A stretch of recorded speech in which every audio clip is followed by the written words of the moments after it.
How many caterpillars does it take to change a light bulb? The answer is irrelevant, as changing light bulbs is not a function of caterpillars.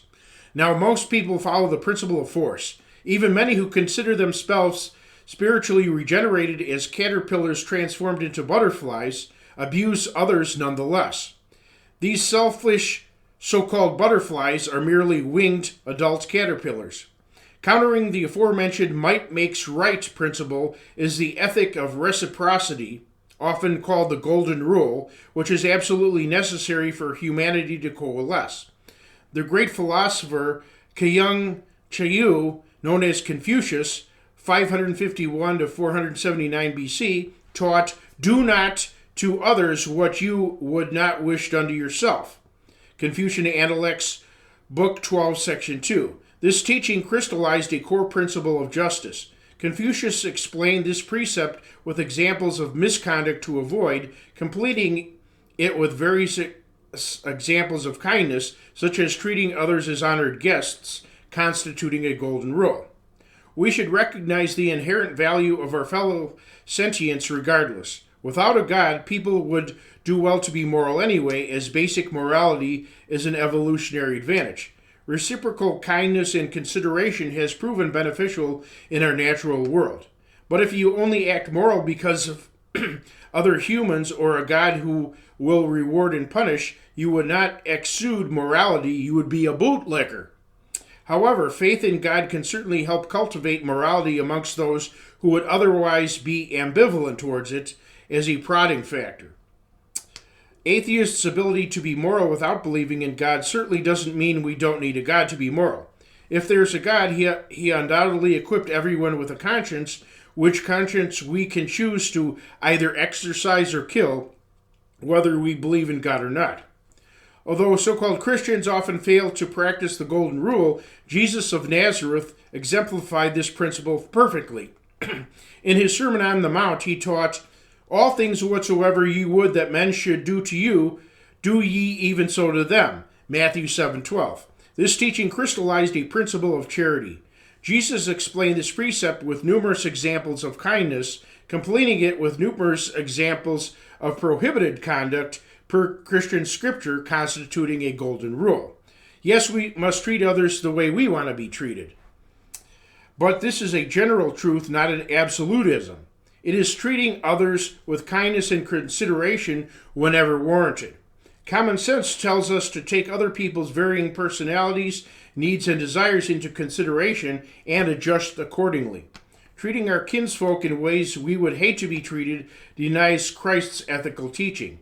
As Christ preached fairness, ostracizing others and showing contempt without justification cannot be Christian, since we would hate to be ostracized or viewed contemptuously. Neither can judgmental condemnation be justified.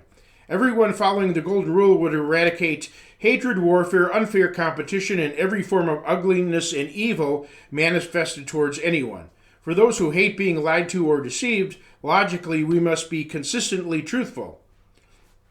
If we desire love, mercy, compassion, and understanding, we should be merciful, loving, compassionate, and understanding. If we were destitute or helpless, we'd welcome benevolence and help. True Christians offer assistance to the needy.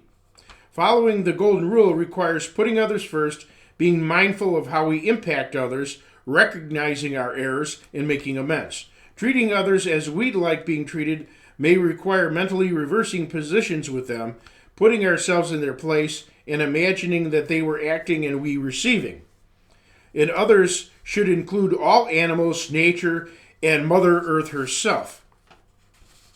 Brass rules. Most ancient philosophers had a limited understanding or brass rule, not a golden rule. Their philosophies denounced treating others in ways you would dislike being treated, negative passive prohibitions, while neglecting to address treating others in ways you'd welcome, positive active affirmations. Judaism's brass rule was unlike Jesus' rule. The Levitical command, "Love thy neighbor as thyself," was limited to fellow Israelites. Christ's parable of the Good Samaritan introduced universal kindness. This also contrasts with what Islamic theologians promoted, which was limited to treating others of equal social class. the way you'd want to be treated.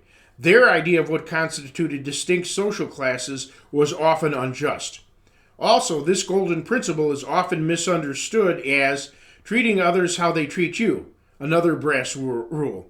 Even if we're being treated badly, minor offenses, two wrongs a right make not. We can choose a different path. Treating others better than they treat you is light shining in darkness.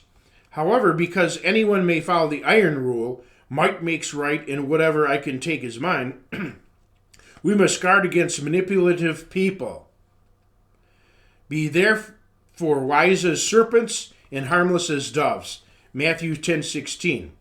Unfortunately, people often misconstrue others' motives, imagining that they're being ill-treated, then purposely respond negatively. Many people label me as having bad intentions shortly after meeting me. Consequently, I'm often mistreated and negated, although I'm a loving person with good intentions. People who think badly about others create a self-fulfilling prophecy, eventually provoking and upsetting the person until they fulfill the bad expectation. You can only rely on direct communication to understand another. Whenever you use so-called intuition to fill in for unknowns about someone, you are guilty of judgmentalism. See Chapter 25, Communication Fails, under Testing Intuition on my website. Also, Christ taught his followers that God sends one-way love to everyone, treating many far better than they would treat him. This is called grace, unmerited favor. So Christ's disciples must not demand reciprocal love. They must treat others better than they are treated to honestly represent Christ. However, this never necessitates being abused or taken advantage of. There are many whom we must stay far away from and respect their being fellow sentient creatures at a distance.